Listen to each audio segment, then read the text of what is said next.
মোবাইলে টাকা নেই, অথচ জরুরি ফোন করতেই হবে। এমন পরিস্থিতিতে অনেকে ভরসা করেন ইমার্জেন্সি ব্যালেন্সের উপর।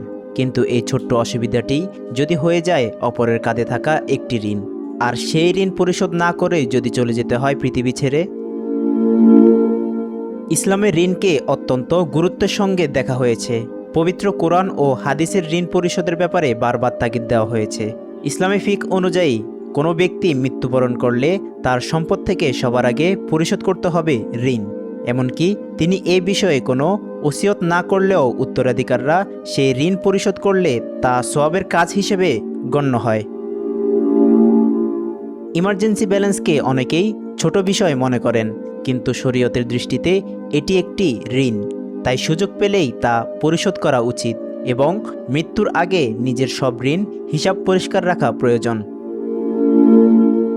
হাদিসে এসেছে, ঋণ পরিশোধ না হওয়া পর্যন্ত মুমিনের আত্মা স্থগিত থাকে। তাই সামর্থ্য থাকা সত্ত্বেও ইচ্ছাকৃতভাবে ঋণ বকেয়া রাখা ইসলামে গুরুতর বিষয় হিসেবে বিবেচিত।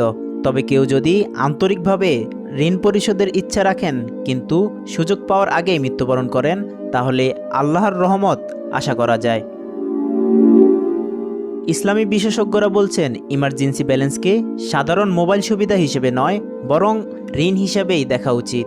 তাই সুযোগ হলেই তা পরিশোধ করা, নিজে সব ঋণের হিসাব সংরক্ষণ করা এবং মৃত স্বজনকে ঋণ পরিশোধে উত্তরাধিকারদের সচেষ্ট থাকা প্রয়োজন। আমাদের করণীয়, ইমার্জেন্সি ব্যালেন্সকে ঋণ হিসাবে বিবেচনা করা, সুযোগ পেলেই দ্রুত পরিশোধ করা, মৃত্যুর আগে সব ঋণের হিসাব পরিষ্কার রাখা, মৃত স্বজনের ঋণ পরিশোধে উদ্যোগী হওয়া, মানুষ হক আদায়ে সচেতন থাকা। প্রযুক্তি মানুষের জীবনকে সহজ করেছে, কিন্তু সেই সুবিধার সঙ্গে যুক্ত হয়েছে দায়িত্ব। ইসলাম শেখায় মানুষের হক আদায়ে কখনো অবহেলা নয়।